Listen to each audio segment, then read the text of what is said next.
Handshake করে সবাই একরকম, স্কাউটরা করে আরেক রকম। কাজে এটা মজা লাগতো যে উল্টা উল্টা কাজ করা, শুধু উল্টা কাজ করা না, সেটাকে প্রতিষ্ঠিত করে ফেলা। যেসব জিনিস স্কুলে পাঠ্য বইয়ে ক্লাসরুমে হয় না, হঠাৎ একটা মুক্ত আকাশ সৃষ্টি হয় স্কাউটদের জন্য। ছুটির শেষে, ক্লাসের শেষে স্কাউটিং শুরু হয়। তখন সবাই ক্লান্ত থাকার কথা, খুব উৎসাহ বেড়ে যায় তখন সবাই। এতক্ষণ ক্লাসে বলে ঝিমালো, যেই মাত্র স্কাউটিংয়ের সময় আসলো সবাই চাঙ্গা হয়ে যায়। ওটার জন্য সবাই মিলে অপেক্ষা করে, কারণ এটাতে সবাই মজা পায়, নতুন কিছু করার সুযোগ পায়। এই নতুন কিছু করার সুযোগ পেয়েই আনন্দটা বাড়তে থাকে। কাজে সেই যে একবার ঢোকা, এর থেকে আর বেরোনো যায়নি, বেরোবার কোনো প্রশ্ন ওঠেনি, বরং গভীরে গেছি আর। তখন সবে মাত্র পূর্ব পাকিস্তানে স্কাউটিং শুরু হলো, যখন আমাদের যাত্রা। সব কিছু গুছিয়ে ওঠা যায়নি সেই সময়, কিন্তু তখনই স্কাউট মাস্টার, যিনি ক্লাস স্কুলে, এখনো নিশ্চয়ই আছে স্কাউট মাস্টার, তার যে আলাদা বৈশিষ্ট্য,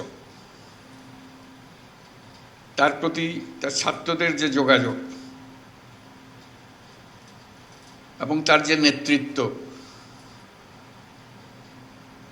এটা দেখার মতো।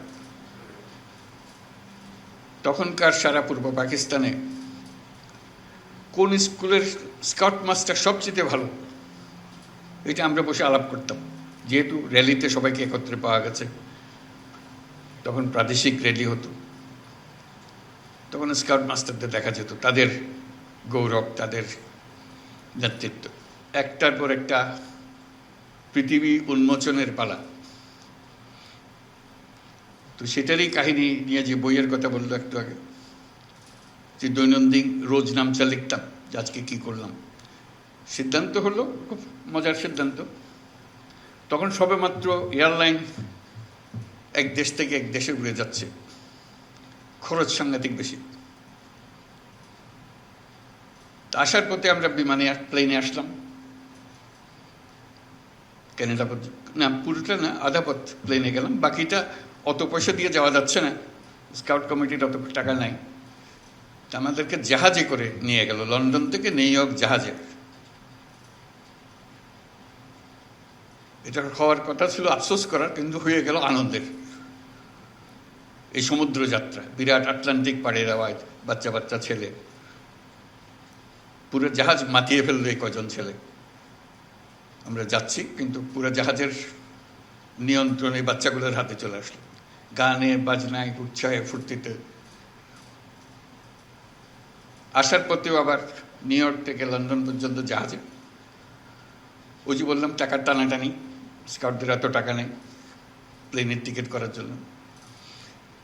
তখন ঠিক হলো, প্লেনে এত টাকা খরচ করে কেন যাব ফিরে, ওই টাকা দিয়ে 3টা মাইক্রোবাস কেনা হবে। তো মাইক্রোবাস কিনতে হলে সস্তায় কোথায় কেনা যাবে? তখন ফোক্সওয়াগন কোম্পানি মাত্র সবে তাদের কারখানা চালু করেছে, যুদ্ধের পরে, মহাযুদ্ধের পরে। আমরা সবাই মিলে ঠিক করলাম আমরা ফোক্সওয়াগন কোম্পানির কারখানায় চলে যাবো, তো কারখানা থেকে কিনবো, সবচেয়ে সস্তা দাম পাবো।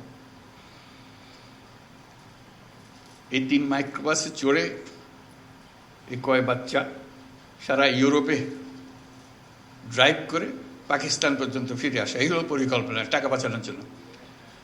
টাকা বাঁচানো গেল, কিন্তু 6 মাস ধরে আমরা ঘুরে বেড়ালাম খালি ইউরোপের হেন জায়গা বাদ দিলাম, যেটা মজা লাগে সেদিকে যাবো, কারণ সব কিছুর দায়িত্ব আমাদের। কাজে পুরো ইউরোপ দেখা হয়ে গেল, যুদ্ধোত্তর ইউরোপ। যুদ্ধ শেষ হলো 45 সালে, আমরা ভ্রমণ করতেছি 55 সালে, 10 বছর পরে। এখনো যুদ্ধের রেশ কাটে নেই। সে এক বিরাট অভিজ্ঞতা।